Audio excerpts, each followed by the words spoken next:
dear friends, how are you? I hope you all are fine. Welcome to my channel Law Scholar and Legal Issues. I am Advocate Vanita. I am presenting here again with an important topic of jurisprudence. मेरे लिए jurisprudence पर इतना focus इसलिए है क्योंकि UGC net के exam पास आ रहे हैं और उसमें jurisprudence एक ऐसा सब्जेक्ट है जिस पर लगभग सभी की कमांड जो है कमजोर होती है। तो मुझे ये लगा कि जो यूजीसी नेट की तैयारी कर रहे हैं उनके लिए क्यों ना जूरिस्प्रूडेंस के सारे टॉपिक मैं अच्छे से डिस्कस कर लूँ और फास्टली उन्हें मैं कवर करवा दूँ, ताकि जो स्टूडेंट्स मेरे इस यूट्यूब चैनल पर जुड़े हुए हैं और जो मेरे वीडियो सुन रहे हैं, देख रहे हैं, समझ रहे हैं, वो एग्ज़ाम से पहले एक बार उनको रिवाइज और कर सके। क्योंकि जूरिस्प्रूडेंस काफ़ी लेंथी सब्जेक्ट है वैसे तो, हालांकि उसमें 10 छोटे छोटे टॉपिक्स हैं, बट वो 10 टॉपिक्स भी 100 टॉपिक के समान है और मैंने उनको बड़ा डीपली ही कवर करवाया है।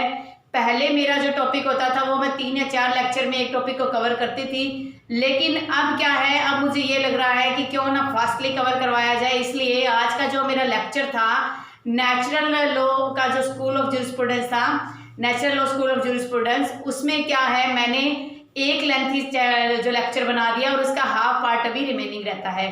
तो मेरी यही कोशिश है कि जितना जल्दी हो सके मैं कंसेप्ट क्लियर करते करते जो है ये टॉपिक क्लियर करवा दूं।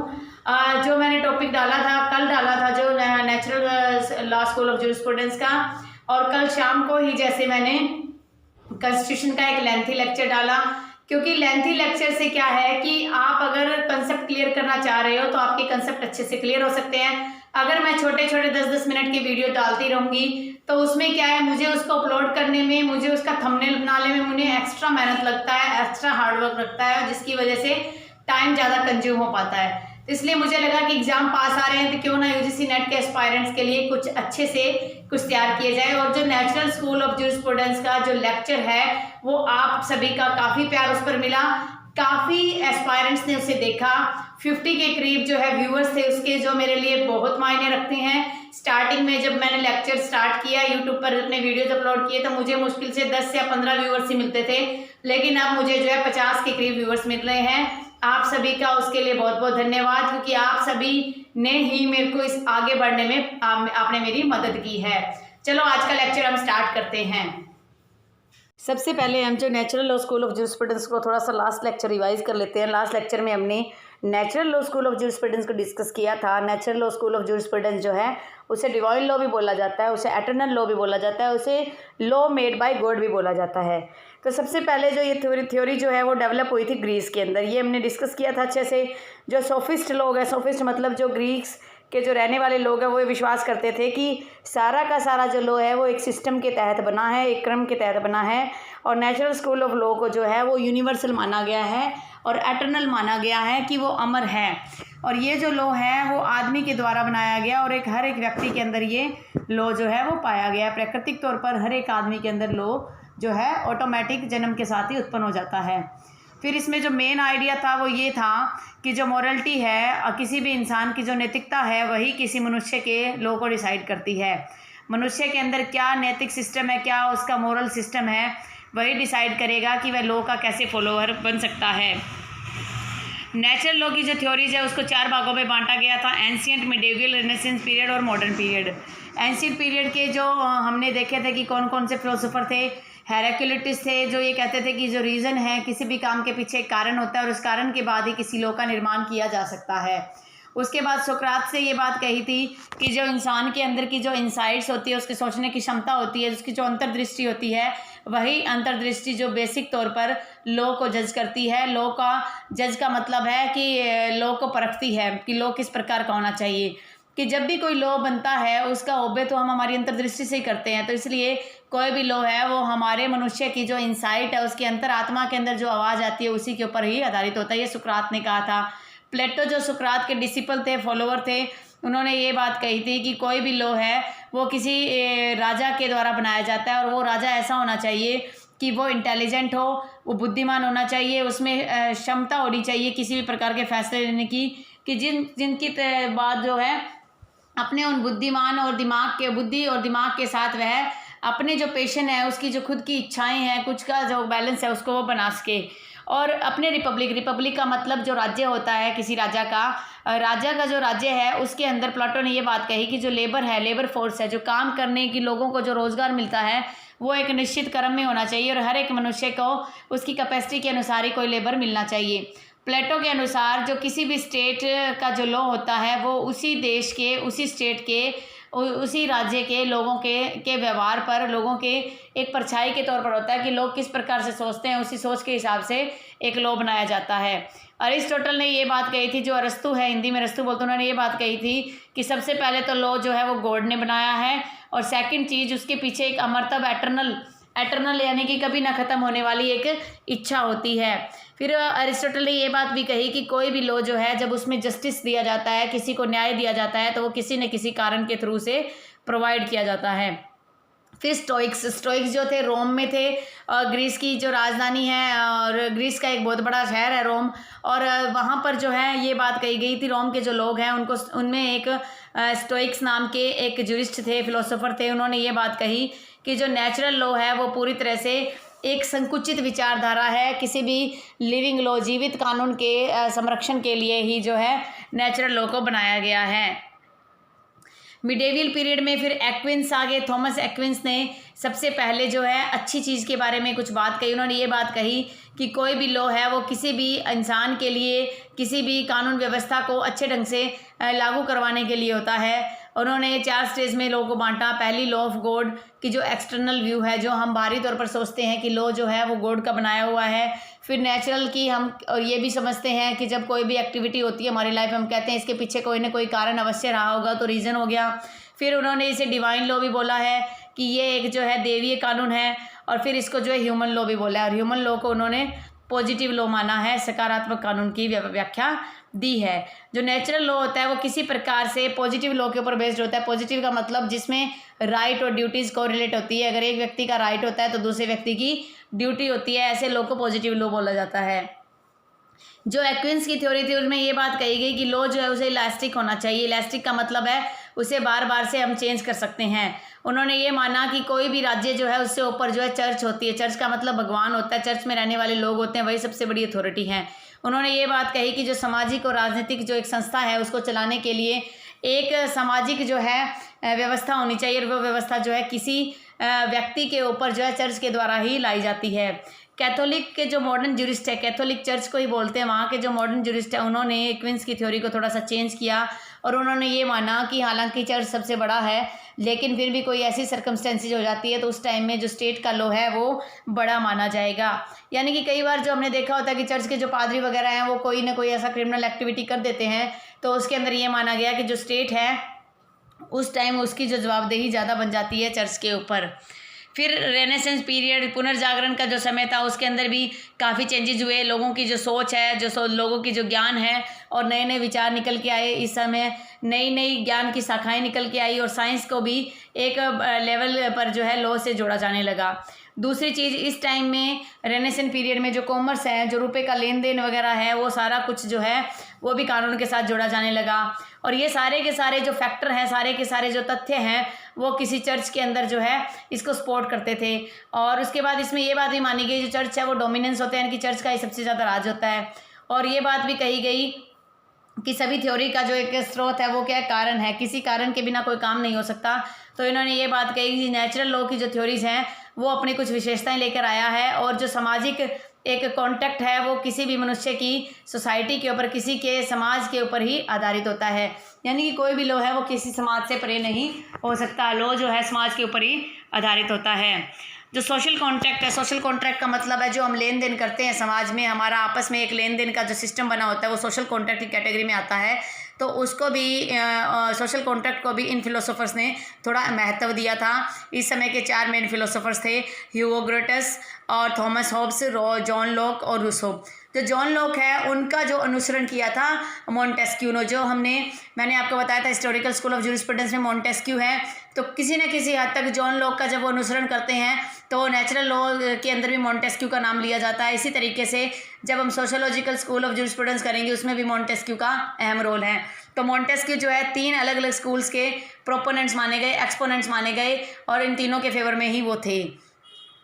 ह्यूगो ग्रेटस ने ये बात कही कि जो नेचुरल लॉ है वो जो है ये नहीं कहा जा सकता कि नेचुरल लॉ इम्यूटेबल है, which can not be change, कि नेचुरल लॉ जो प्रकृति के द्वारा बनाया गया जो कानून है वो तो भगवान भी नहीं बदल सकता। थॉमस हॉब्स ने ये बात कही कि जो नेचुरल लॉ है वो किसी ऐसी अथॉरिटी के पास जो पावर होती है उस पावर के बेस पर निर्धारित किया जाता है। जॉन लॉक ने ये बात कही, सोशल कॉन्ट्रैक्ट की बात कही, वही बात रूसो ने भी कही कि जो सोशल कॉन्ट्रैक्ट है वो सोशल कॉन्ट्रैक्ट के बेस पर कोई भी स्टेट है अपना लॉ का निर्माण करती है, और सॉवरेनिटी जो है वहाँ की जो अथॉरिटी है वो उस लॉ को लागू करवाने में काफ़ी हेल्प करती है। रूसो भी इसी सोशल कॉन्ट्रैक्ट की थ्योरी पर बेस्ड थे। उन्होंने ये माना कि किसी भी जनरल लॉ को ओबे करवाना है तो किसी इंडिविजुअल के थ्रू करवाया जाता है, किसी व्यक्ति के द्वारा, किसी व्यक्ति विशेष के द्वारा ही उसको लागू करवाया जा सकता है, और उसी के थ्रू जो है समानता और जो आज़ादी है लोगों को दी जाती है। मॉडर्न पीरियड की बात आ रही है। जो आज का हमारा टॉपिक है वो मॉडर्न पीरियड का है कि मॉडर्न पीरियड में क्या क्या बदलाव हुए। तो आज हम मॉडर्न पीरियड से स्टार्ट करेंगे कि जो ये पीरियड था मॉडर्न पीरियड, इसमें काफ़ी चेंजेस हुए गए। किस प्रकार के चेंज हुए, इसके अंदर नॉलेज का बदलाव हुआ। इस पीरियड में जो नए आइडियाज़ है वो निकल के आए, नॉलेज की नई ब्रांचेज आई, और कई प्रकार के जो साइंस है उस साइंस को भी इसमें डेवलप किया गया। तो जो हमारी जो मेजर चेंजेस जो थे जो रेनेसेंस पीरियड में थे, मोस्टली वो चेंजेस जो है वो मॉडर्न पीरियड में भी हुए।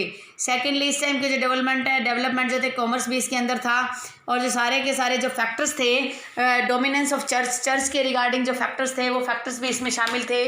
तो इस प्रकार से जो रेनेसेंस पीरियड के जो सारे एस्पेक्ट्स थे वो सारे के सारे एस्पेक्ट जो हैं वो इस मॉडर्न पीरियड में थे। तो इस तरीके से आप ये कह सकते हो कि जो मॉडर्न पीरियड है वो कुछ हद तक रेनेसेंस पीरियड से ही प्रभावित हुआ है। तो मॉडर्न पीरियड को आप कुछ अलग नहीं कह सकते, आप ये नहीं कह सकते कि मॉडर्न पीरियड जो है वो सोसाइटी से अलग था। तो मॉडर्न पीरियड किसी हद तक जो है रेनेसेंस पीरियड के साथ ही मिलकर जुड़ा हुआ है। तो रेनेसेंस पीरियड और मॉडर्न पीरियड जो है एक दूसरे से कोरिलेट करते हैं। तो जो मैंने कैरेक्टरिस्टिक रेनेसेंस पीरियड में दी है वही कैरेक्टरिस्टिक मैंने आपको मॉडर्न पीरियड में भी यही पॉइंट्स जो है यहाँ पर डिस्कस किए हैं। तो जो प्रैक्टिस जो फंडामेंटल राइट्स हैं, जैसे हमारे जो 14 से लेकर जो 21 तक जो फंडामेंटल राइट्स थे, वो फंडामेंटल राइट्स जो है वो सारे इस मॉडर्न पीरियड की ही देन है। तो कुछ हद तक मॉडर्न पीरियड ने काफ़ी हद तक सोसाइटी के अंदर नया रोल निभाने का प्रयास किया है। जो 19th सेंचुरी थी, जो मॉडर्न पीरियड जब स्टार्ट हुआ था उस टाइम 19th सेंचुरी से हम मानते हैं कि मॉडर्न पीरियड स्टार्ट हो गया था। जो 19th सेंचुरी थी उस टाइम में क्या था, जो नेचुरल लॉ का जो है काफ़ी पतन होने लग गया था, यानी कि जो प्रकृति के द्वारा जो लॉ बना हुआ था उस लॉ को इतना महत्व नहीं दिया जाता था, और जो नेचुरल लॉ की जो थ्योरी थी वो पूरी तरह से आर्थिक और राजनीतिक तौर पर चेंज हो रही थी यूरोप के अंदर। तो उसके बाद एक नई थ्योरी निकल के आई 18th सेंचुरी के लास्ट के अंदर कि कुछ नए डेवलपमेंट होने चाहिए जिससे कि पॉलिटिकल और कॉन्करेंट सॉल्यूशन, जो राजनीतिक लेवल पर कोई नए जो है हल निकल के आ सके, उन हल को निकालने के लिए मॉडर्न पीरियड में काफ़ी चेंजेस किए जाने लगे। इंडिविजुअलाइजेशन, इंडिविजुअल का मतलब प्रत्येक व्यक्तिगत जो एक महत्व था वो इस टाइम में दिया जाने लगा। मॉडर्न साइंस, आधुनिक तौर पर जो नई साइंस निकल के आई, साइंस का मतलब जो प्रैक्टिकल लेवल पर लोगों को देखा जाने लगा। और कई जो हिस्टोरियन थे मॉडर्न पीरियड के, उन्होंने जो सोशल कॉन्ट्रैक्ट थ्योरी जो रूसो ने दी थी, जॉन लॉक ने दी थी, उस थ्योरी को काफ़ी हद तक इन्होंने सपोर्ट भी किया था।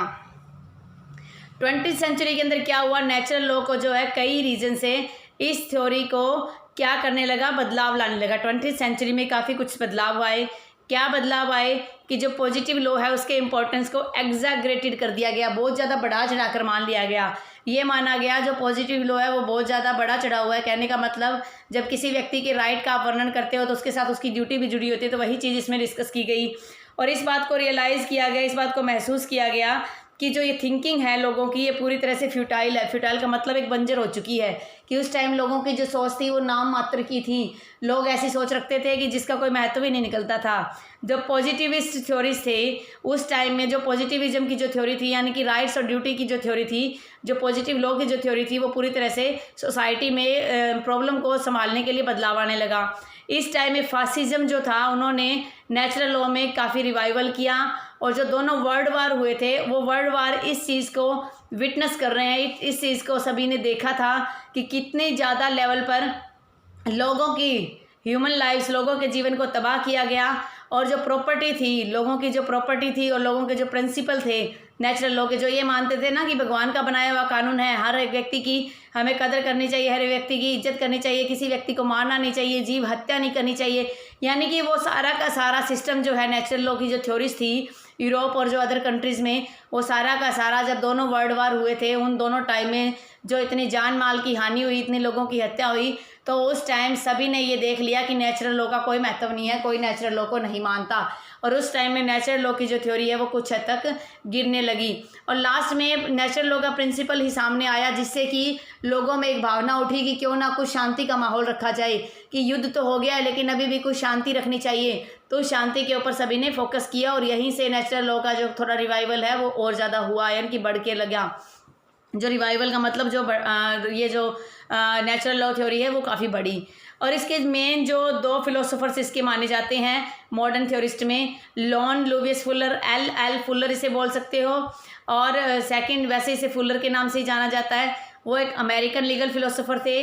उन्होंने लीगल पॉजिटिविज्म जो ऑस्टिन की जो थ्योरी थी उसको उन्होंने क्रिटिसाइज़ किया, और उन्होंने ये माना कि जो सेक्युलर और प्रोसीजरल फॉर्म है वही नेचुरल लॉ थ्योरी है। सेक्युलर का मतलब सभी धर्मों को समान माने जाने लगा, और एक प्रोसीजर, एक जो है आप ये मान के चलोगे ये एक सिस्टम, जिस सिस्टम के तहत कोई कानून लाया जाता है, तो उन्होंने नेचुरल लॉ थ्योरी में उस सिस्टम को महत्व दिया। जो फिलोसफी थी प्रोफेसर फुलर की, उन्होंने अलग अलग कैटेगरी में जो है लॉ को बांट दिया।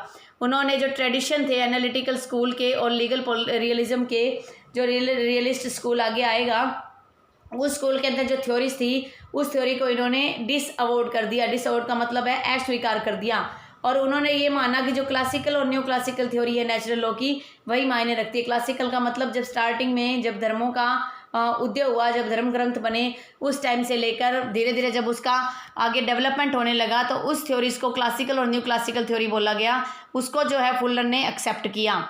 फुलर के हिसाब से जो लीगल फिलोसफी है, किसी भी कानून के प्रति जो विचारधारा है, उस विचारधारा में एक प्रोसेस होना चाहिए इंस्टीट्यूशन का। इंस्टीट्यूशन का मतलब जैसे हमारे लेजिस्लेचर पार्लियामेंट है, वो क्या एक इंस्टीट्यूशन है, तो इस प्रकार का एक इंस्टीट्यूशन होना चाहिए जो मनुष्य के अफेयर्स, ह्यूमन अफेयर्स, मनुष्य से जुड़ी हुई हर समस्याओं का हल निकाले।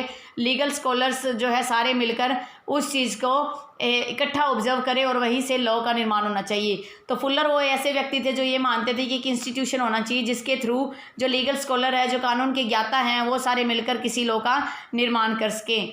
और जो फुलर थे उन्होंने प्रोसेस का मतलब क्या प्रक्रिया चलनी चाहिए समाज में, किस प्रकार का सिस्टम अडॉप्ट होना चाहिए, कैसा सिस्टम माहौल होना चाहिए कि जिससे हम एक कानूनी व्यवस्था को स्थापित कर सकें, उस चीज़ को फुलर ने काफ़ी ज़्यादा मात्रा में बढ़ावा दिया।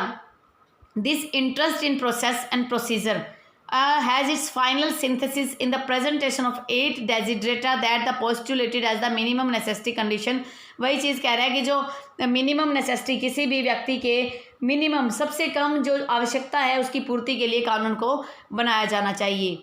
तो इन्होंने मोरलिटी ऑफ लॉ पर काफ़ी ज़्यादा फोकस किया, और 1958 में इनकी डिबेट्स हुई थी हार्ट के साथ। HLA हार्ट को हमने डिस्कस किया था, मोरलिटी ऑफ लॉ के वो जनक माने जाते हैं। तो दोनों के बीच में एक विवाद हुआ, और वो विवाद जो है ट्रेडिशनल नेचुरल लॉ थ्योरी और लीगल पॉजिटिविज्म के विरुद्ध में था, इनके बीच में था। ट्रेडिशनल का मतलब परंपरागत तौर पर जब स्टार्टिंग में जब लॉ आया, जो धर्म ग्रंथों में जो लॉ बना उस लॉ, और लीगल पॉजिटिविज्म जो जॉन ऑस्टिन का मानते हैं, बेंथम का मानते हैं, जो पॉजिटिविज्म थ्योरी थी, उस थ्योरी के बीच में, इन दोनों के बीच में काफ़ी बहस भी हुई। फुलर ने इस बात को एक्सेप्ट भी कर लिया कि जो ट्रेडिशनल नेचुरल थ्योरिस्ट है उन्होंने जो लिखा था वो सब सही है, लेकिन कुछ मामलों में जो पुराने ग्रंथों में जो लिखा गया है वो अभी भी कुछ गलत है। जैसे पुराने ग्रंथों में जैसे अपने भारत का एग्जांपल ले लेते हैं। भारत में क्या है, पुराने ग्रंथों के हिसाब से, धर्म ग्रंथों के हिसाब से अगर हस्बैंड मर जाता तो वाइफ को उसके साथ सती कर दिया जाता है, इनकी जिंदा जला दिया जाता। तो वो एक लिखा हुआ था, कोई ट्रेडिशन थी, कोई प्रथा चल रही थी, लेकिन उस प्रथा को भी गलत माना गया। तो फुलर ने ये बात तो मानी कि जो ट्रेडिशनल परंपरागत तौर पर जो हमारे नेचुरल लॉ लिखे गए थे वो सब सही है, लेकिन फिर भी उनमें कुछ कमियां हैं और वो कमियां जो है अनुचित भी, और उनको हम लागू नहीं कर सकते।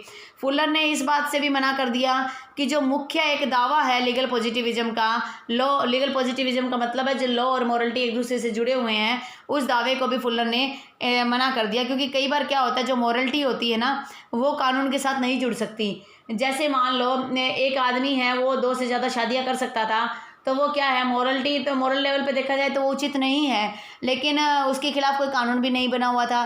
तो इस मामले में हम ये नहीं कह सकते कि लॉ और मॉरलिटी जो है वो सेम चीज़ है, या उनको हम कंबाइन कर सकते हैं। फुलर के अनुसार कुछ एक स्टैंडर्ड होते हैं, मोरल नैतिकता के भी कुछ स्टैंडर्ड होते हैं, और उन स्टैंडर्ड को कुछ नियम होते हैं नैतिक सिस्टम के, और उनको जब कानून की फॉर्म में लाया जाता है, कानून के रूप में डाला जाता है, तभी वो उस उच्च व्यवस्था के जो कानून है वहाँ तक बनकर आ सकते हैं। तो इस तरीके से मॉरलिटी ऑफ लॉ को डेवलप किसने किया, फुलर ने किया। इससे पहले किसने यूज़ किया उसको, हार्ट ने यूज़ किया लॉ और मॉरलिटी को। उसके बाद बात आती है कि जब इन लीगलिटी जो मॉरलिटी है उसके लीगलिटी की बात करें कि जब मॉरल बेस पर जो लॉ बन जाता है तो उसको लीगल कैसे होगा, उसको कैसे माना जाएगा कि वो लीगल है। तो उसके लिए उन्होंने ये बात कही कि उसमें फेयरनेस होनी चाहिए, उचित बातें होनी चाहिए। जब मान लो हमारे पास कोई लिखित लॉ नहीं है, कोई कोडिफाइड लॉ नहीं है, लेकिन हमें जो है सही और गलत का पता करना है, तो हम कैसे करेंगे। तो हमारे डेली रूटीन में जो हम यूज़ करते हैं सिस्टम, जो हमें लगता है कि पाप है या पुण्य है, ये सही है या गलत है, जहाँ 10-15 लोगों में से कुछ एक लोगों की ओपिनियन आ जाती है कि ये फैक्ट सही है, ये गलत है, तो उसी हिसाब से फेयरनेस के बेस पे किसी भी लॉ को अनजस्ट या जस्ट डिसाइड किया जा सकता है।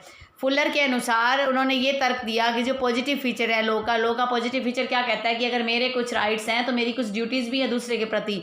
तो कह रहा है कि अगर वो ड्यूटी है, मोरल ड्यूटी है, तो उस ड्यूटी को डिफेंसिबल मानना चाहिए। डिफेंसिबल का मतलब एक पाबंदी होनी चाहिए कि अगर एक व्यक्ति अपने अधिकारों को क्लेम कर रहा है तो दूसरे व्यक्ति के भी अधिकारों को वो क्या करेगा, रिस्पेक्ट करेगा। फुलर के अनुसार जो लीगल रूल्स हैं, जो कानूनी नियम हैं, वो 8 तरह की मेन बातों को उन्होंने बताया था। उन्होंने रूल में ये बात कही, पहली बात तो सफिशेंटली जनरल, कि जो लॉ बनना चाहिए वो जनरल होना चाहिए, सभी के लिए एक जैसा होना चाहिए। पब्लिकली प्रोमलगेटेड का मतलब है कि नोटिफाई होना चाहिए। ऐसा नहीं कि लॉ जिन लोगों के लिए बनाया गया उन लोगों को पता ही नहीं है कि हमारे पक्ष में या हमारे खिलाफ किस प्रकार के लॉ बने हो, तो उन्हें पता होना चाहिए। थर्ड, प्रोस्पेक्टिव होना चाहिए, यानी कि आज अगर कोई लॉ आपने बना दिया, आज कोई कानून आपने पास कर दिया, तो वो कानून आज के बाद के जो भी एक्ट हैं उन पर अप्लाई होना चाहिए, न कि आज से पहले के एक्ट्स पर वो अप्लाई हो। और सबसे बड़ी बात ये कही गई कि एटलीस्ट मिनिमली क्लियर, और जो लॉ बनता है वो इतना क्लियर होना चाहिए कि आम नागरिक उसे समझ भी सके। फ्री ऑफ कॉन्ट्राडिक्शन, जो लॉ बनाया गया उसमें किसी प्रकार का विरोधाभास ना हो। ऐसा नहीं कि लॉ बना दिया उसमें डबल मीनिंग रख दिए तो उससे आम व्यक्ति वो समझ नहीं पाएगा, ऐसी चीज़ें भी नहीं होनी चाहिए। और जो लॉ है वो कांस्टेंट होना चाहिए, यानी कि कांस्टेंट का मतलब है कि ऐसा नहीं कि हर रोज़ ही उसको चेंज कर दो। कुछ टाइम के बाद जब ये लगे कि सोसाइटी में बदलाव आ गए हैं तो उसे आप चेंज कर सकते हो, अदरवाइज लॉ जो है वो कांस्टेंट होना चाहिए। और लॉ ऐसा होना चाहिए पॉसिबल टू ओबे, कि जिसकी ये संभावना हो कि लोग जो है उस लॉ को फॉलो कर सके, उस लॉ का पालन कर सकें। और ये बात भी इन्होंने कही कि जो लॉ है उसका अपारेंट मीनिंग होना चाहिए, उनका ऐसा ना हो कि आपने ऐसे ही कुछ लॉ बना दिया जिसका कोई मीनिंग ही नहीं निकलता। तो लॉ ऐसा होना चाहिए जिसका कोई मीनिंग भी निकलना चाहिए। तो फुलर ने ये कुछ इश्यू हैं जो बता दिए कि जो मोरलिटी ऑफ लॉ है, उन्होंने ये बात कही, एक इमेजनरी राजा को इन्होंने एक कहानी के थ्रू बताया। जो मोरलिटी ऑफ लॉ इनकी जो पुस्तक थी या इनकी जो रचना थी, इसमें इन्होंने एक काल्पनिक राजा जिसका नाम रेक्स था, उनके हिसाब से ये बताया कि उन्होंने कुछ ऐसे रूल बना दिए जिसका कोई मीनिंग ही नहीं था और वो मीनिंगफुल बनाने में अनेबल हो गया, अयोग्य रह गया, और वो रूल जो हैं वो कुछ कंडीशन से ही सिद्ध हो सकते थे। तो फुलर ने ये कंटेंट्स किया, फुलर ने ये बात मानी कि जो रूल्स होते हैं वो ह्यूमन कंडक्ट के होने चाहिए, कि मनुष्य किस प्रकार का व्यवहार करता है समाज में और क्या वो किस तरीके से उन रूल को फॉलो कर सकता है, तो उन्हीं के हिसाब से जो है वो कानून होना चाहिए, यानी कि जो भी कानून है वो ह्यूमन के कंडक्ट के ऊपर होना चाहिए। तो मोरलिटी ऑफ लॉ जो है उनका एक रिव्यू है। इन्होंने जो मोरलिटी ऑफ लॉ का जब रिव्यू किया था हार्ट ने, जो HLA हार्ट और फुलर के बीच में, दोनों के बीच में एक कहा सुनी हुई थी, तो जो हार्ट है उन्होंने इसको क्रिटिसाइज़ किया था फुलर के वर्क को, और ये बात कही थी कि जो फुलर के जो ये प्रिंसिपल्स हैं ये सिर्फ क्या कर रहे हैं, एफिशिएंसी का मतलब जो योग्यता है उसको ख़त्म करने की बात कर रहे हैं कि अगर मान लो फुलर के इन 8 रूल्स के हिसाब से अगर कोई लॉ पास कर दिया गया तो एक राजा की जो एफिशिएंसी है, राजा की जो योग्यता है वो तो कुछ हद तक ख़त्म ही हो जाएगी। राजा जो है अपनी उस योग्यता से परे होकर अगर कोई काम करेगा तो राजा जो है अपनी योग्यता से परे होकर कोई काम ही नहीं कर पाएगा। तो इस तरीके से जो लॉ है वो लॉ जो है किसी भी प्रकार से आप ये नहीं कह सकते कि वो एक सही लॉ माना जाएगा। तो इस प्रकार से लॉ को आप सही नहीं कह सकते। तो इस तरीके से जो फुलर है उन्होंने ये 8 प्रिंसिपल जो बताए थे उनको साफ तौर पे एच.एल. हार्ट ने रिजेक्ट कर दिया।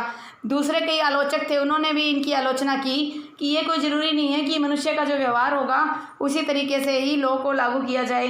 ज़रूरी नहीं कि मनुष्य का व्यवहार है कि वो कत्ल करता है तो क्या लॉ ऐसा बनेगा कि उसे कत्ल से बचाव दिया जाए। तो इस प्रकार के लॉ को हम नहीं बना सकते। इसी प्रकार से कुछ लॉ ये कहते हैं, जो ये कह रहे हैं कि ये दावा भी किया जाता है कि अनजस्ट और ऑप्रेसिव कुछ लॉ ऐसे हैं जो विरोधाभास के होते हैं और उन लोगों की एक ड्यूटी मानी जाती है, उनकी नैतिक ड्यूटी मानी जाती है कि जिससे वो अपनी आज्ञा का पालन कर सके, जिससे वो अपनी पालना कर सके। तो लोगों की जो मॉरल ड्यूटी है उसको तो फुलर ने किसी हिसाब से लॉ में लिया ही नहीं है। तो इस तरीके से जो लॉ है फुलर का वो लॉ जो है काफ़ी ज़्यादा संकुचित है, यानी कि उसको डिस्क्राइब नहीं किया गया है। तो इस तरीके से जो फुलर की जो लॉ हैं वो लॉ काफ़ी हद तक आप ये कह सकते हो कि संकुचित विचारधारा की है। तो इसके बाद जो है हम फुलर के अब आगे वाले कंसेप्ट को भी करते हैं जो डिटेल में। हमारा ये जो लेक्चर है मुझे लगता है तकरीबन 50 मिनट्स तक का हो जाएगा, लेकिन क्या करें हमें ये लेक्चर पूरा करना है क्योंकि अगर हम थोड़ा अब हार्डवर्क नहीं करेंगे तो हमारा एग्ज़ाम हम कैसे क्लियर कर पाएंगे यूजीसी नेट का। तो हमें ये लेंथी लेक्चर भी करना पड़ेगा। अगली जो टर्म है जो फुलर ने यूज़ करी that term is concept of law. उन्होंने मॉरलिटी ऑफ लॉ के बाद कंसेप्ट ऑफ लॉ को भी काफ़ी अच्छे से डिफ़ाइन किया। उन्होंने ये बात कही कि जो भी डेफिनेशंस हैं किसी भी लॉ के रिगार्डिंग, जो डेफिनेशंस हैं और जो ऑथोरिटेटिव सोर्सेज हैं, यानी कि जो हमारे ग्रंथ हैं या हमारी कोई बुक्स हैं, लॉ बुक्स हैं या कोई ऐसा जूरिस्प्रूडेंस है जिसमें प्रॉब्लम्स और फंक्शन के बारे में अच्छे से डिस्कशन किया हुआ है, वो सारा चीज़ जो है फुलर ने अपनी अप्रोच में बता दिया। तो perhaps it is useful to state, शायद ये बात फ़ायदेमंद भी है फुलर के हिसाब से। जी फुलर का जो कंसेप्ट था लॉ के ऊपर वो इस टाइप का नहीं था।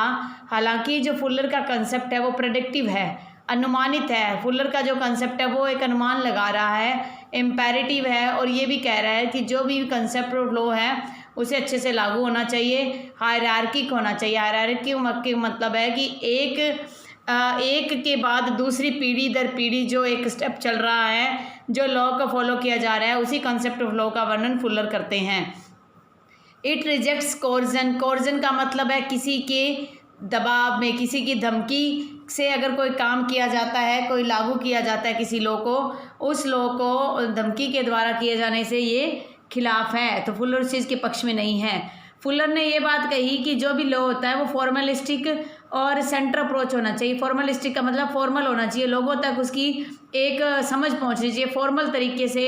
ऐसे नहीं कि चलते फिरते राजा ने कोई आदेश दे दिया, चलते फिरते अथॉरिटी ने कोई एक्ट पास कर दिया, या जैसे कोरोना के काल में क्या हो रहा है कि हर रोज़ नए नए ऑर्डर्स पास हो रहे हैं, फिर ऑर्डर्स को वापस लिया जा रहा है। तो इस प्रकार से जो स्टेप है वो स्टेप नहीं उठाने चाहिए। एक फॉर्मल तरीके से, एक नियम के साथ जो है सारे एक्टिविटीज़ होनी चाहिए। ऑस्टिन ने जो बात कही थी सोवरन की, उन्होंने ये बात कही थी कि जब भी एक आदेश को मनवाना है, जब भी आप किसी आदेश को मनवाना चाहते हो तो वो है सोवरन के ऊपर डिपेंड होता है कि सोवरन किस तरीके से लागू करवाना चाहता है। सोवरन का मतलब जो अथॉरिटी है, जैसे प्राइम मिनिस्टर है, प्रेसिडेंट है, या जो मेन अथॉरिटी है जो पूरे के पूरे स्टेट को गवर्न करता है, जो लागू करवाते हैं लॉ। तो उन्होंने ऑस्टिन ने ये बात कही थी कि जो सोवरन है वो कई प्रकार से अपने जो लॉ है उनको लागू करवा सकती है। हार्ट ने बात कही थी रूल ऑफ रिकॉग्निशन की, जो भी लॉ बना है उसको रिकॉग्नाइज होना चाहिए, उसे एक मान्यता मिलनी चाहिए। और कैल्सन ने ग्रैंड नॉर्म थ्योरी दी थी।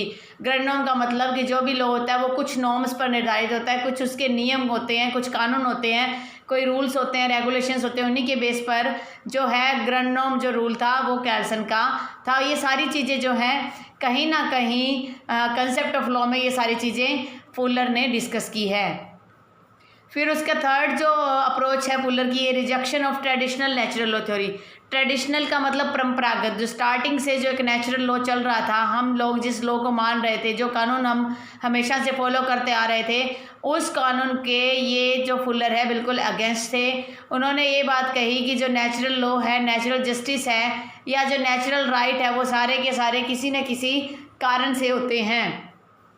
तो इनके हिसाब से जो एक पॉलिटिकल इम्प्लीकेशन है या थीस्ट है, थीस्टिक का मतलब जो साधु संत होते हैं, या मेटाफिजिकल और रोमांटिक कॉलरेशन है, उन चीज़ों को, रोमांटिक कॉलरेशन का मतलब है, रोमांटिक का मतलब यहाँ हस्बैंड वाइफ का रोमांटिक वो वाला नहीं है, यहाँ रोमांटिक का मतलब है कि दो पीढ़ियों में, दो पक्षों में जो एक तालमेल, जो अच्छा संबंध है, उस संबंध के बेस पर ही जो थीस्ट होते हैं, साधु संत होते हैं, और जो राजनीतिक जो इम्प्लीकेशंस, जो परिणाम है, उन परिणामों की वजह से ही लॉ निकल के आता है। उन्होंने हमेशा यही बात कही कि दे आर ऑफन, ये जो मेटाफिजिकल या रोमांटिक कॉलोरेशन जो बताई गई है, जो आपस में तालमेल है, उन्होंने ये बात कही कि ये जो है मॉरलिटी के स्टैंडर्ड से जुड़े हुए हैं, और एक सामाजिक जो आदेश है, सामाजिक जो भावना है, सामाजिक टर्म है, उन टर्म्स के साथ साथ जो है नेचुरल राइट को बढ़ावा दिया गया है और रैशनलिज्म को भी बढ़ावा दिया। रैशनलिज्म का मतलब है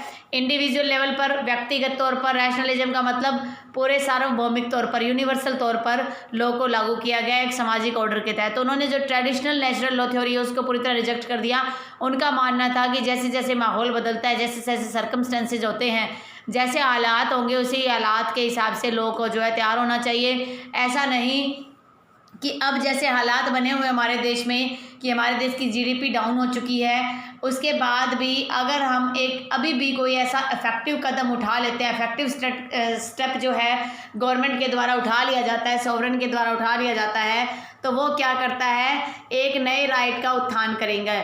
और जब वो नया राइट आ जाएगा तो उसी को आप नेचुरल राइट भी कह सकते हो, कि प्राकृतिक तौर पर आम व्यक्ति को जो खाना खाने का जो राइट मिला हुआ है कि उसे भरपेट भोजन करना है, तो उस राइट को अगर कोई नया एक स्टेप उठा लिया जाए सॉवरेन के द्वारा, तो उससे जो है वो नेचुरल राइट की फॉर्म में आगे आ जाएगा।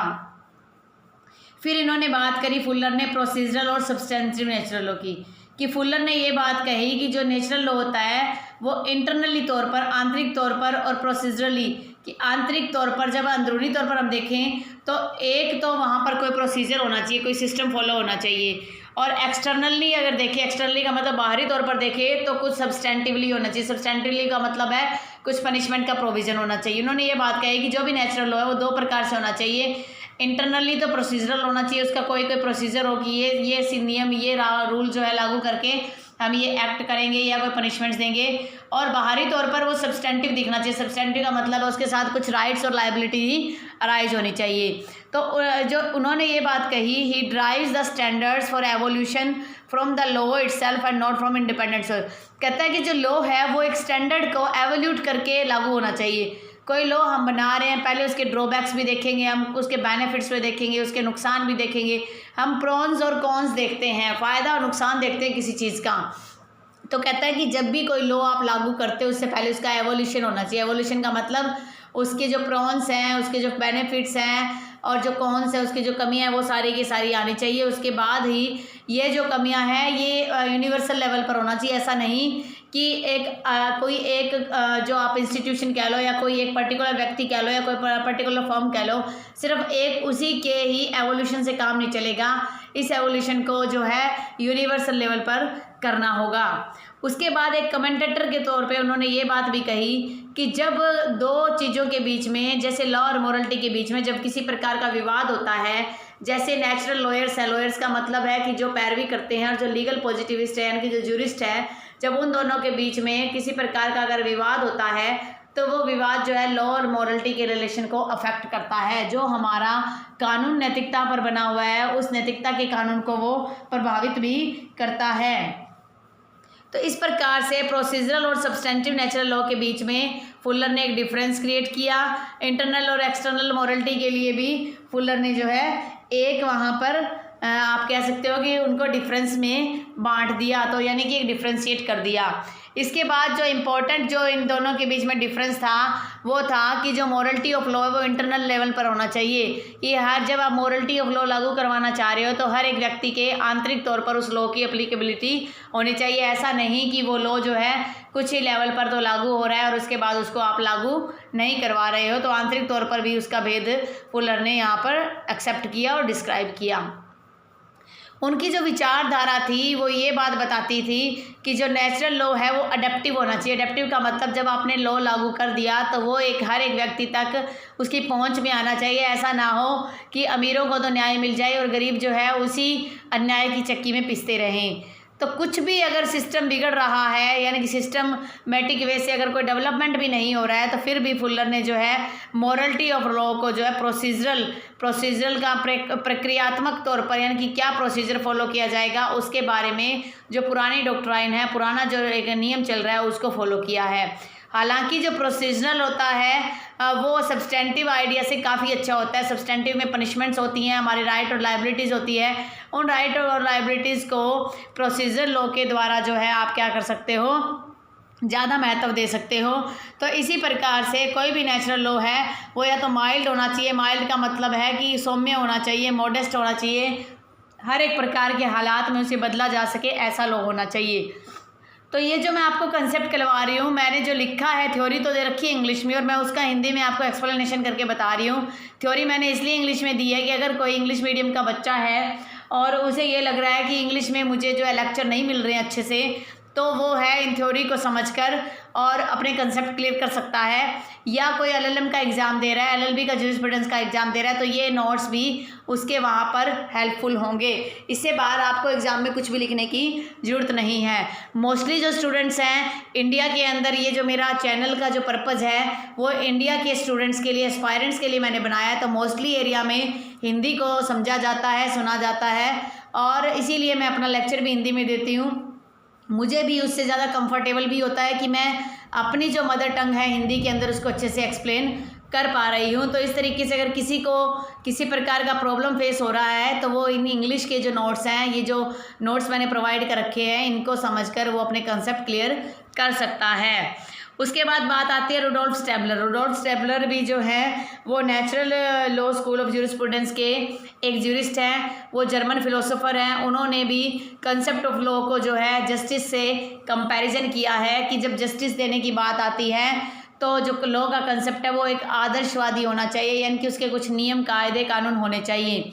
उन्होंने ये महसूस किया कि सिंपली किसी भी इकोनॉमिक प्रेशर को, किसी भी आप इकोनॉमिक रुपए का अगर कोई प्रेशर चल रहा है देश के अंदर, उसके लिए अगर आप कोई लॉ बना रहे हो तो ये नहीं ज़रूरी कि आप सिंपली इकोनॉमिक लेवल पर उसी लॉ को वहाँ पर एडजस्ट करो। ऐसा नहीं कि इकोनॉमिक लेवल पर लॉ बनाने के चक्कर में आम व्यक्ति, हर एक व्यक्ति के जो आप ये कह सकते हो कि एक आम आदमी जो होता है, एक नॉर्मल पर्सन जो होता है, उसके आप जो राइट्स है उसको आप वायलेट नहीं कर सकते। उन्होंने नेचुरल लॉ को एक वेरिएबल कंटेंट के रूप में कहा कि नेचुरल लॉ सिर्फ एक वेरिएबल है, एक छोटा सा साधन है और उसी साधन से किसी भी मनुष्य के सामाजिक जीवन में उसको प्रिजर्व करके रखा जा सकता है, उसकी आज़ादी को संभाल के रखा जा सकता है। तो दो प्रकार के प्रिंसिपल का इन्होंने वर्णन किया। प्रिंसिपल ऑफ रिस्पेक्ट, एक तो आदर का सिद्धांत कि जब भी लॉ कोई बनेगा तो वो प्रिंसिपल ऑफ रिस्पेक्ट पे होना चाहिए। लॉ ऐसा होना चाहिए जो हर प्रकार के रिलीजियस, हर प्रकार के जो देश के अंदर किसी प्रकार की असमानताएं हैं या जो इक्वलिटी का जो भाव है उसमें होना चाहिए कि हर एक को इक्वली रिस्पेक्ट दिया जाए। सेकंड प्रिंसिपल है कम्युनिटी पार्टिसिपेशन की, जब भी कोई लॉ लागू होता है उसमें कम्युनिटी का पार्टिसिपेशन होना चाहिए कि समाज क्या चाह रहा है, समाज किस प्रकार का लॉ चाह रहा है, उस लॉ के ऊपर भी समझना चाहिए। ऐसा नहीं कि जब भी कोई लॉ बनता है, आपने देखा होगा अगर लॉ कमीशंस की जो रिपोर्ट्स आती हैं उनमें क्या होता है, एक सर्वे किया जाता है, एक सैम्पलिंग ली जाती है लोगों से, लोगों की स्टेटमेंट्स ली जाती है, पूरा रिसर्च करके एक लॉ कमीशन की रिपोर्ट सौंपी जाती है और उसी कमीशन की रिपोर्ट के रेकमेंडेशन पे ही हमारे देश में, इंडिया में कोई लॉ पास किया जाता है। तो इस प्रकार से जो कम्युनिटी का पार्टिसिपेशन है वो भी अनिवार्य हो जाता है। अगर कम्युनिटी का पार्टिसिपेशन करके आप कोई लॉ बनाते हो तो वो आप लॉ जो है पूरी तरह से सक्सेसफुल होगा और हर कोई उस लॉ का ओबे भी करेगा, उस लॉ का पालन भी करेगा। फिर कहता है कि जो ये है रुडोल्फ स्टेबलर है, उन्होंने इमैनुअल कांट के जो मेटाफिजिकल इंडिविजुअल है, उन्होंने व्यक्तिगत जो किसी भी कानून के ऊपर काफ़ी प्रेशर दिया था कांट ने, तो ये उसी फार्मूला को लेके चल रहे हैं कि समाज, समूहवाद और जो मेटाफिजिकल इंडिविजुअलिज्म का मतलब है हर एक व्यक्ति को ग्रुप में लेके चलना, तो उसको इन्होंने फॉलो किया। उनका जो काम है, उन्होंने जो भी अपनी स्टेटमेंट्स दी, जो भी उन्होंने फ़िलोसफी दी है, वो फ़िलोसफी पूरी तरह से न्याय के ऊपर डिपेंडेंट है। उन्होंने हमेशा ही न्याय को प्रेफरेंस दिया है। उन्होंने हर वक्त ये कोशिश की है कि जब भी आप कोई भी क्वेश्चन, कोई भी मुद्दा जज के पास आता है, तो जज पहले फॉर्मल तरीके से उसके ऑपोजिट व्यू को भी समझने का प्रयास करे। तो जजेस को भी इन्होंने एक तरीके से ओपिनियन दिया है। उसके बाद इन्होंने ये बात कही है कि जब भी आप कोई फैसला दे रहे हो, ऑर्डर दे रहे हो, वही ऑर्डर जो है किसी आज़ादी को फुलफ़िल करने के लिए, वैलिडली लॉ को डिक्लेयर करने के लिए होना चाहिए। हालांकि उन्होंने हिस्टोरिकल और एनालिटिकल मेथड ऑफ जूरिस्प्रूडेंस को थोड़ा सा एक्सेप्ट किया है, पर उन्होंने पूरा का पूरा उन्हें एक्सेप्ट नहीं किया। उन्होंने ये बात कही है कि जो भी कंपैरिजन हुआ है एनालिटिकल और हिस्टोरिकल जूरिस्प्रूडेंस में, वो कंपैरिजन जो है सबसे बेस्ट तरीके से इमैनुअल कांट ने किया। उसके बाद रुडोल्फ स्टेबलर ने भी उसी जो अप्रोच को फॉलो किया गया है। तो जैसे कि पाउंड ने, जो रॉस्को पाउंड है, उन्होंने स्टेबलर को क्रेडिट दिया है। क्रेडिट का मतलब है योगदान के लिए जिम्मेवार माना है कि उन्होंने बहुत योगदान दिया है लीगल फिलोसफी में। हमारे कानून की जो विचारक है, जो विचार चल रहे हैं, जिस बेस पर आज हमारा लॉ बना हुआ है, उस लॉ को जो लागू करवाने में रॉस्को पाउंड ने जो है स्टेबलर को काफ़ी, कहते हैं ना कि उसको फल दे दिया उस चीज़ का, तो उसी चीज़ का क्रेडिट दे दिया। स्टेबलर ने इस चीज़ को भी महसूस किया कि जब भी हमें सामाजिक आदर्श स्थापित करने होते हैं, कोई सामाजिक आदर्श स्थापित करते हुए कोई लॉ लाते हैं हम, तो वो लॉ जो है ऐसा लॉ होना चाहिए जिससे हम जिस मकसद से उस लॉ को ला रहे हैं, वो मकसद, वो रिजल्ट हमें प्राप्त हो सके।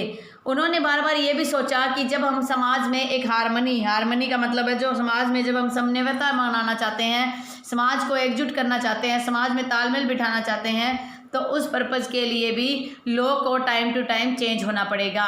हालांकि उनके जो आदर्श हैं वो एक एज से, एक युग से दूसरे युग में जाते रहे हैं, और उन्होंने एब्सोल्यूट प्रिंसिपल रिस्पेक्ट और पार्टिसिपेशन, रिस्पेक्ट का मतलब है कि हर किसी का हमें आदर करना चाहिए, whether that person belongs to weaker section, that person belongs to a rich family, और that person is a lower caste, that person is a upper caste, whether any matter, कोई भी मामला क्यों ना हो, अगर किसी प्रकार का हम अगर रिस्पेक्ट देते हैं और अगर कम्युनिटी की पार्टिसिपेशन होती है, तो वो लॉ जो है हमारा नेचुरल लॉ कहलाएगा, और वो नेचुरल लॉ जो है पूरे के पूरे समाज में ग्रो हो सकता है। तो ये जो कुछ फिलोसफी थी वो रुडोल्फ स्टेबलर की थी।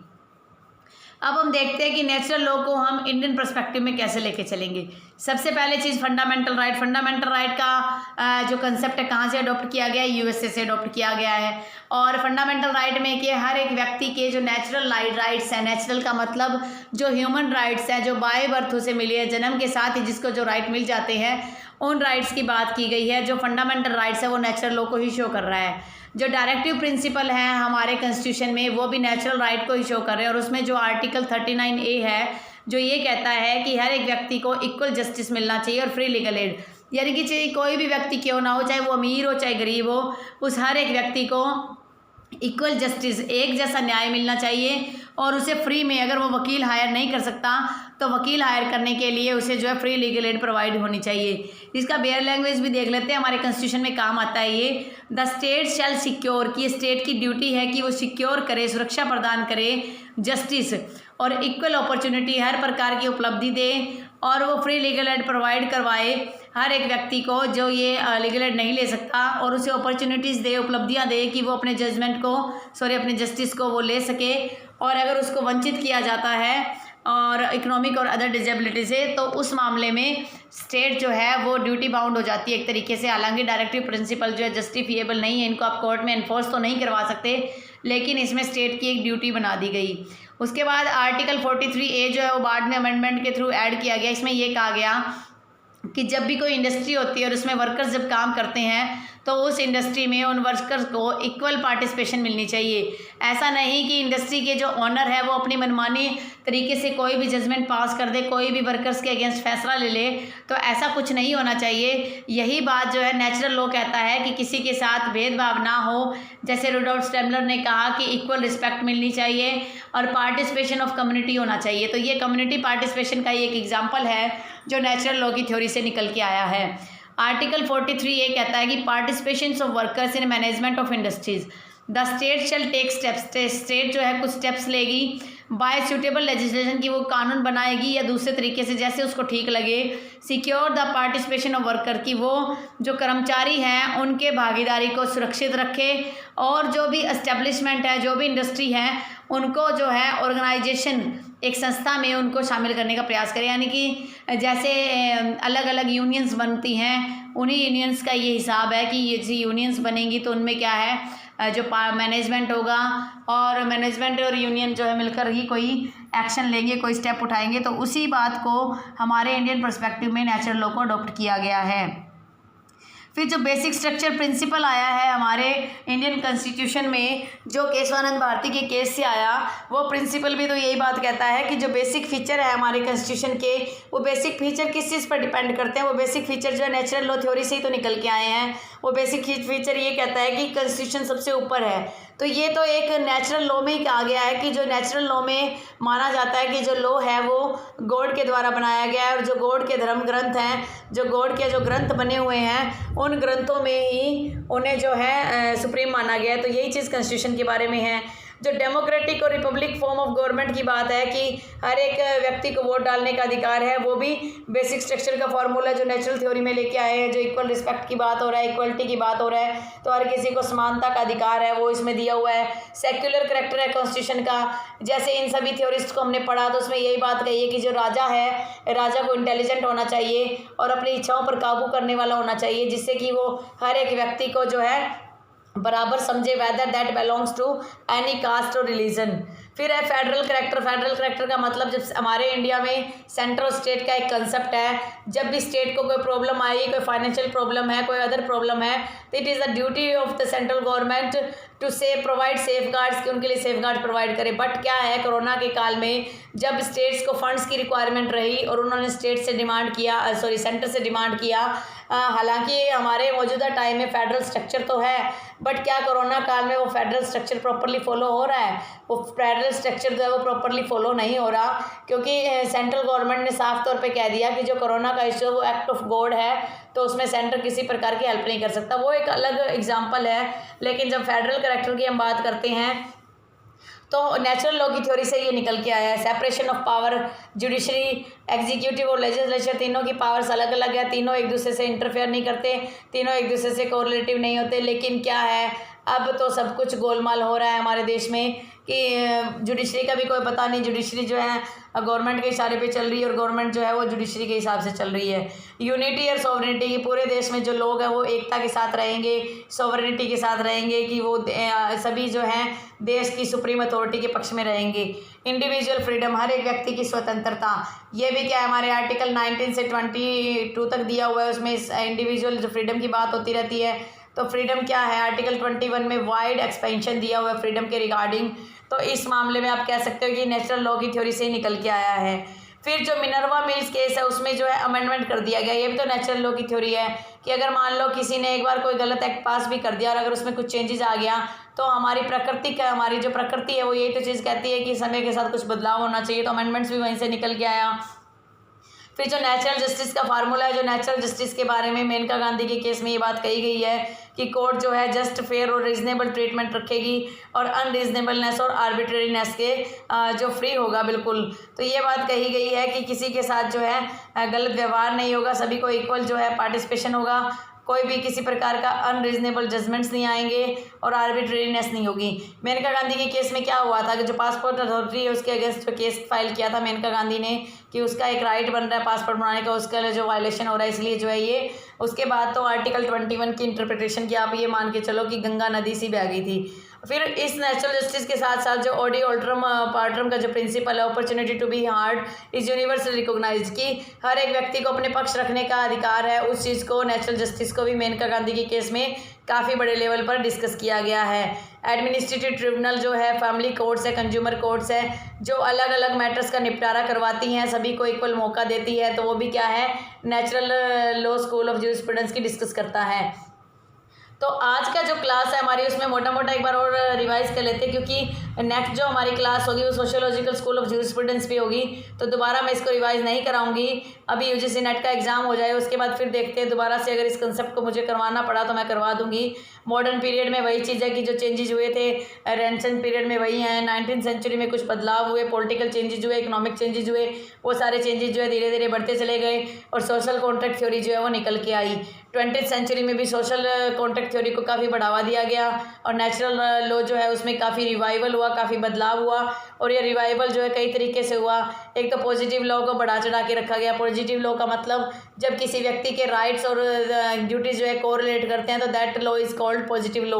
One some person has only rights, some person who gets rights but no duty performed by him, that is called negative law. तो 20th सेंचुरी में आके जो है पॉजिटिव लॉ का काफ़ी ज़्यादा आप ये कह सकते हो कि डेवलपमेंट हुआ। प्रिंसिपल ऑफ नेचुरल जस्टिस भी आया इस टाइम पर। और एल फुलर जो है वो लीगल फिलोसफी को उन्होंने काफ़ी बढ़ावा दिया। उन्होंने क्रिटिसिज्म भी किया कि जो कानून है जो किस प्रकार से होना चाहिए, उसकी एक लिमिट्स रखी। 8 प्रकार के उन्होंने प्रिंसिपल बताए और मॉरलिटी ऑफ लॉ को इन्होंने डिस्कस किया। और 8 प्रिंसिपल थे कि जो कानून है वो जनरल होना चाहिए, पब्लिकली उसे प्रोमulgate करोगे, प्रोस्पेक्टिव नेचर का होना चाहिए, क्लियर और इंटेलिजिबल होना चाहिए कि हर किसी के समझ में आ जाए, किसी प्रकार के भेदभाव उसमें नहीं होने चाहिए और लगातार कांस्टेंट होना चाहिए। ऐसा नहीं कि हर दूसरे दिन ही आप लॉ को बदल दें, तो काफ़ी लंबे समय तक चलता रहना चाहिए। और लॉ ऐसा होना चाहिए जिससे से आसानी से कोई उसके आदेश का पालना कर सके। और ऐसा लॉ जो है वो मॉरलिटी के ऊपर बेस्ड होना चाहिए। फिर उन्होंने कंसेप्ट ऑफ लॉ का वर्णन किया और कंसेप्ट ऑफ लॉ के अंदर भी यही बात कही कि जो ऑस्टिन की थ्योरी है सोवरेनिटी की वो लेके आए। रूल ऑफ रिकॉग्निशन की जो हार्ट की थ्योरी है, कैल्सन की ग्राउंडनम थ्योरी को इन्होंने बढ़ावा दिया। इन्होंने ट्रेडिशनल तौर पर जो स्टार्टिंग में जो हम नेचुरल लॉ थ्योरी को लेकर चल रहे थे उसको इन्होंने रिजेक्ट कर दिया। इन्होंने कहा कि नेचुरल राइट हर व्यक्ति के इंडिविजुअल राइट्स हैं और सोसाइटी में उनके साथ इन्वॉल्वमेंट के साथ ही उन्हें लागू किया जा सकता है। फिर प्रोसीजरल सब्सटेंटिव लॉ के बारे में इन्होंने बताया और फिर मॉरलिटी ऑफ लॉ के बाद जो है प्रिंसिपल ऑफ रिस्पेक्ट और कम्युनिटी ट्रांसफर। रुडोल्फ स्टेमलर जो थे उन्होंने रिस्पेक्ट और कम्युनिटी पार्टिसिपेशन की बात की और जो आज भी हमारे हर देश के अंदर काफ़ी लेवल पर वो लागू हो रहा है। उसके बाद धीरे धीरे फ्रीडम, इंडिविजुअल फ्रीडम की बात की गई और ये सारे के सारे कंसेप्ट जो है नेचुरल लॉ के कुछ हद तक हमारा जो इंडियन लॉ है वो क्या कर रहा है, सोशलिस्ट स्कूल के भी कंसेप्ट लेके चल रहा है। वो जो है इन नेचुरल लॉ स्कूल के भी कंसेप्ट ले रहा है, एनालिटिकल के भी ले रहा है और वो फिलोसफिकल के भी ले रहा है, रियलिज्म के नहीं ले रहा। फिलोसफी तो हमारी ये मोस्टली चली रही है, हर एक जो जजमेंट्स निकल के आते हैं फिलोसफी बेस्ड ही होते हैं। हिस्टोरिकल के भी वो कंसेप्ट को कैरी कर रहे थे। इस प्रकार से हमारा जो संविधान है वो काफ़ी कुछ स्वीकार करके चल रहा है। जो स्कूल्स हैं अलग अलग स्कूल ज्यूरिस्प्रूडेंस के, जिसमें से इम्पोर्टेंट चीज़ें हैं, जो इम्पोर्टेंट कंसेप्ट है वो सारे कंसेप्ट हमारे इंडियन कॉन्स्टिट्यूशन में हमने अडॉप्ट करके रखे हैं। इसके अलावा जिस तरीके से हमारा इंडियन कॉन्स्टिट्यूशन कहा जाता है कि बोरोड कॉन्स्टिट्यूशन है, हमारा इंडियन कॉन्स्टिट्यूशन बोरोड कॉन्स्टिट्यूशन जरूर है लेकिन हमने वो चीज़ ही बोरो की है जो हमारे बेनिफिशियल थी।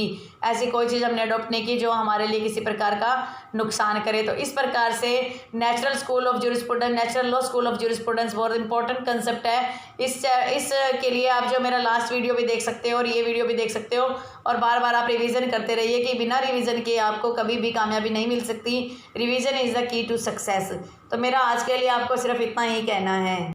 आई होप आपको आज का जो natural law school of jurisprudence का वीडियो जो है वो अच्छा लगा होगा। अगर आपको अच्छा लगा है तो आप प्लीज़ इसे भी लास्ट वीडियो की तरह पूरा सपोर्ट कीजिए और जितना आप सपोर्ट करोगे उतना मुझे भी काफ़ी मोटिवेशन मिलता है कि मैं और भी अच्छे तरह से अपने आप में निखार लाकर अपने आप में इम्प्रूवमेंट करके आपके लिए बेस्ट से बेस्ट वीडियो बनाऊं। और मेरी हमेशा यही कोशिश रहती है कि जो मेरे वीडियो सुनता है या जो मेरी वीडियो देखता है वो उसकी इन डेप्थ नॉलेज उससे ले और उसे बाहर कहीं ऐसा फील ना हो कि मुझे कोचिंग की ज़रूरत है। अगर आप मेरे चैनल पे न्यू और फर्स्ट टाइम मेरे इस वीडियो को आपने देखा है तो आप मेरे चैनल को सब्सक्राइब कर लीजिए।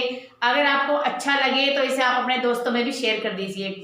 और जो बेल आइकन है उस पर भी आप क्लिक कर दीजिए, जिससे कि सबसे पहले जैसे ही वीडियो अपलोड हो तो सबसे पहले आपको उसका नोटिफिकेशन मिल जाए।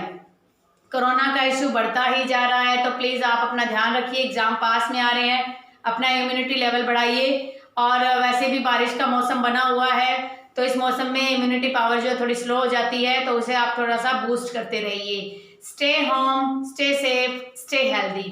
Thank you for watching.